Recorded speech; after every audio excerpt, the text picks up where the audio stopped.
Hi. Hi guys, ඉතින් අපි YouTube channel එක කරලා තියෙනවා. ඉතින් website ගැන සියලුම කෝඩින් දැනුම ලබා දෙන්න තමයි ලාංකික විශ්වවිද්‍යාලයට මම දැනුම් බෙදා ගන්නවා මම YouTube channel එක හදන්නේ. ඉතින්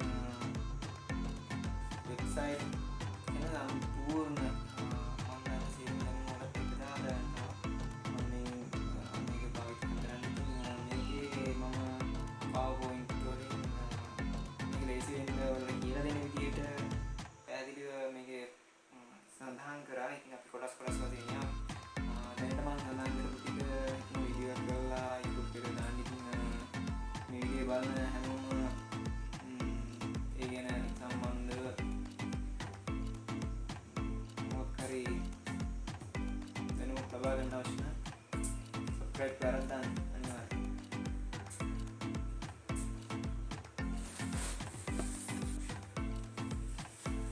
subscribe කරන්න අනිවාර්යයෙන්. ඉතින් අපි මෙයා වැඩි වඩන් ගමු.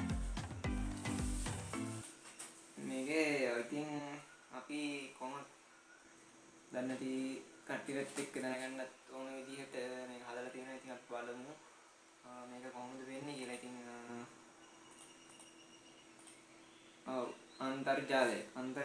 අන්තර්ජාලය කියන්නේ ඉතින් මොකක් හරි තොරතුරක් තවත් තැනකට යන එක තමයි අන්තර්ජාලය කියලා වෙන process එක තමයි ඒක. ඉතින් බැංකු ගිණුම්, එතකොට shopping කරන ඒවා, එතකොට digital money, cryptocurrency වගේ ඒවාත් ඔක්කොම ඒ අන්තර්ජාලය හරහා තමයි සිදු වෙන්නේ. ඉතින් දැන් shopping site සියලුම දේවල් අන්තර්ජාලය හරහා තමයි සිදු වෙන්නේ. ඉතින් අපිට අන්තර්ජාලය නැතුවම බෑ. ඉතින් අපි බලන මේ YouTube නාලිකාවක් වුණත් ඔයාලා අන්තර්ජාලය තමයි බලන්නේ. ඉතින් YouTube කියන්නේ ලොකු වෙබ්සයිට් එකක්, Facebook කියන්නේ ලොකු වෙබ්සයිට් එකක්, WhatsApp app එකක් පාවිච්චි කරලා ඒකෙත් වෙබ්සයිට් එකක් තියෙනවා. ඒ ඇතුලෙන් තමයි ගිහිල්ලා කෝඩින් හැදිලා JavaScript එකතු කරලා තමයි සියලුම දේ හැදලා තියෙන්නේ. ඉතින් අපි ඉදිරියට WhatsApp වගේ මැසේජ් කරන විදිය කොහොමද හැදුනේ? වෙබ් පිටු කොහොමද හැදෙන්නේ? වෙබ් අඩවියක් කොහොමද හැදෙන්නේ? ඒවා හොස්ට් කරන්නේ කොහොමද? එතකොට shopping site එකක් හදලා ඒක කොහොමද payment ගන්න විදිය තොරතුරු දැනගන්නේ? බැංකුව සම්බන්ධ කරගන්නේ කොහොමද? merchant ID ගැන ඉතින් සියලුම තොරතුරු වෙබ් අඩවි අවකාශය ඇතුළේ තියෙන සියලුම තොරතුරු අපි ඔයාලත් එක්ක කතා කරන්න බලාපොරොත්තු වෙනවා. ඉතින් අපි මේක මූලික වශයෙන්ම අපි දැනගත යුතු කරුණක් තමයි ඉතින් මේක තොරතුරු එකතු වෙච්ච පිටුවක් තමයි වෙබ් පිටුවක් කියලා ඉතින් සඳහන් වන්නේ. ඉතින් පිටු රාශියක් එකට එක්ුණාම ඒක වෙබ් අඩවියක් වෙනවා. ඉතින් මේ වෙබ් අඩවිය උදාහරණ තමයි මම දැන් ඔය කිව්වේ Facebook, YouTube ඒ වගේ තවත් තියෙන social media platforms. ඉතින් බැංකු කටයුතු සඳහා තියෙන වෙබ් අඩවි ලාංකික වෙන්න පුළුවන්, විදේශීය වෙන්න පුළුවන්, සියලුම දේවල් ඒකට රොක් වෙලා මේ හැදලා තියෙන එක. ඉතින් 1997 මාර්තු 14 තමයි ඉතින් මේක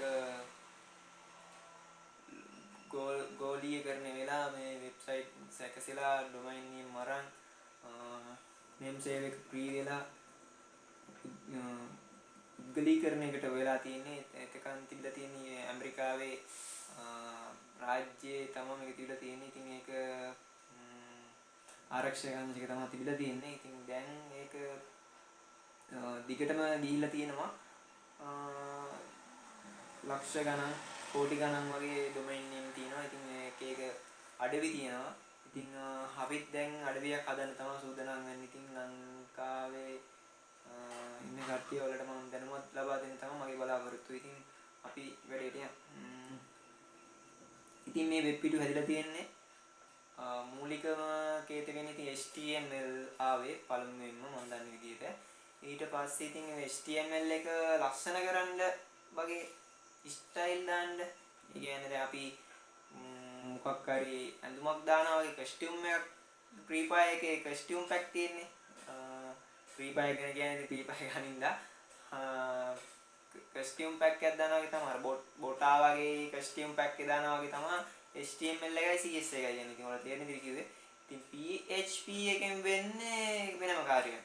PHP එකෙන් වෙන්නේ මම දන්න විදිහට database එකක්. ඒ කියන්නේ ඔයාගේ තොරතුරු යම්කිසි තොරතුරක් සේව් කරලා තියලා ආපහු පාවිච්චියට ගන්න වගේ පුළුවන්. ඉතින් ඒකෙන් ඒ කියන්නේ බැංකුවක ගිණුමක් තියෙනවා නම් ගිණුමේ සල්ලි ගාන, ගිණුම් අංකය, එතකොට සල්ලි ගත්තු ගාන, දාපු ගාන, ඒ වගේ රෙකෝඩ් ගොඩක් PHP භාවිතා කරලා PHP page භාවිතා කරලා හදන්න පුළුවන්. ඉතින් JavaScript ඒකට ඇතුළත් වෙනවා. වෙනින්ම JavaScript භාවිතා කරලා ඉවරලා වෙබ් පිටුවට වෙබ් පිටුව ලස්සන කරන්න පුළුවන්. ඉතින් වෙනත් කෝඩ් වර්ගයක් තියෙනවා. ඉතින් අපි ඉදිරියට යමු. ඉතින් වෙබ් අඩවියක් හදන්න අපිට අවශ්‍ය වෙනවා ෆෝන් එකක් හරි ටැබ් එකක් හරි. ඔයාලට PC එකක් නැත්නම් ෆෝන් එකකින් හරි ටැබ් එකකින් හරි ඇදුවේ හැකි.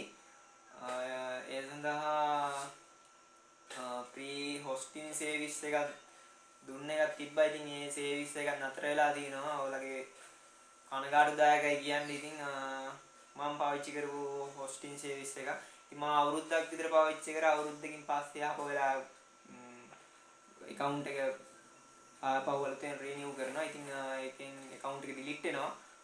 ඒ වුණාට ආපහු account එක හදලා මම පාවිච්චි කරා. මම 2013 වගේ ඉඳලා 2015 ඉඳලා වගේ පාවිච්චි කරා. ඊට කලින් මම 2013 ඉඳලා 2015 වෙනකම් මේ සම්බන්ධව විස්තර හෙව්වා. ඕලෙල් වලින් අවුට් වුණාට පස්සේ ඕලෙල් ඇතුළත් ඒ ගැන අපි කියන්නේ මගේ මාත් එක්ක ගියපු කට්ටියත් එක්ක මම මේ ගැන දැනුම හොයාගත්තා. ඉතින් අපි දුකයි ඉතින් නැත්තම් ඔයාලට ෆෝන් එකෙන් free hosting එකක් අරන් ගිහලා ඔයාලට ඒ ගැන full දැනුම ලබා ගන්න තිබ්බා. ඉතින් එහෙම නැති වුණත් අපිට පුළුවන් පිටු හදලා වෙබ් පේජ් වල පිටු හදලා ඉතින් අපිට දාන්න පුළුවන් තොරතුරු දාලා ඉවරලා පිටු හදන්න පුළුවන්. පිටු හදලා අවසානට හොයලා hosting services එකක් අරන් පුළුවන් අපිට මේ මොකක් හරි වෙබ්සයිට් එකක් හදලා ඉවරලා දාන්න. අපිට මුදල් Google එකේ AdSense ගන්න වගේ මොකක් හරි මූලිකම වෙන්නේ ඉතින් මේකේ මුදල් හොයන්නම තමයි මූලිකම වෙන්නේ අනිවාර්යෙන්. ඒ හින්දා Google එකේ AdSense ගන්න පුළුවන් Blogspot හදලා. ඉතින් අපි ඉදිරියට ඒ ගැන කතා කරමු. දැනට අපි වෙබ්සයිට් එක හදන ගැන කතා කරන යන්. මේක ඉතින් ෆෝන් එකෙන් ටැබ් එකකින් පුළුවන් හදන්න. ඒකට අපි ඉදිරියට කතා කරමු. තව පරිගණකයක් හෝ ලැප්ටොප් එකක් පාවිච්චි කරලා පුළුවන් හිමීටම හදන්න. අපි ඉදිරියට. ඉතින් දුරකථනයකින් හෝ ටැබ්ලට් එකකින් භාවිතා කරලා වෙබ් අඩවිය සකසන්න ඉන්නවා නම් මම රෙකමන්ඩ් කරන්නේ Droid Edit text editor app එක. ඉතින් මම නම් කැමති මගේ ස්පෙලිං වැරදිද දන්න ඉංග්‍රීසි දන්න කට්ටිය දන්නවා ඇති. ඉතින් ඒක කීවා වගේ full control එකක් ලබා ගන්න hosting service එකක් ගන්න ඕනේ. ඒකට සල්ලි ඉතින් යනවා. සල්ලි ඉතින් දැනට දීලා පාවිච්චි කරන්න ඕනේ. අපිට page හදන්න පුළුවන්. මම ඒ ගැන ඉදිරියට කියලා දෙන්නම්. ඒ වගේම ඒ page එක හදලා ඉවරලා අපිට පුළුවන් ෆෝන් එකේ තියෙන browser එකකින් එකකින් Opera වෙන්න පුළුවන්, Chrome වෙන්න පුළුවන්, Firefox වෙන්න පුළුවන්. ඉතින් ඕනම browser එකකින් open කරලා ඉවරලා අපි හදපු page එකේ ලස්සන බලන්න පුළුවන්. ලස්සන බලලා සල්ලි වань තමයි ඉතින් මෙච්චර ගහන්නේ. බලමු. හරි.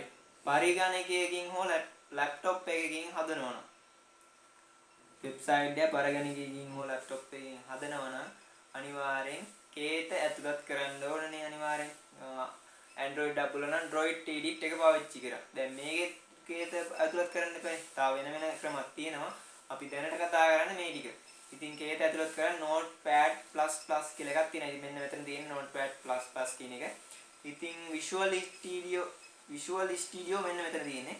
ඉතින් ඒක සාමාන්‍ය low running PC එක නම් speed මදි. ඉතින් මගේ 2GB තියෙන්නේ ඒ සාමාන්‍යයෙන් slow. Notepad++ එකෙන් නම් මම වැඩක් කරලා තියෙනවා. ඒකේ සුපිරි ඇප් එකක්. ඒකේ අපිට වැරද්දක් තියෙනවා නම් කලර් කෝඩ් තියෙනවා. ඉතින් ඒ HTML වලට වෙනින්ම PHP වලට වෙනින්ම ස්ක්‍රිප්ට් දානවා. ඒවට වෙනින්ම ඉතින් කලර් කෝඩ් එනවා. අපි ගහන කේතේ කලර් කෝඩ් එක අනුව එනවා.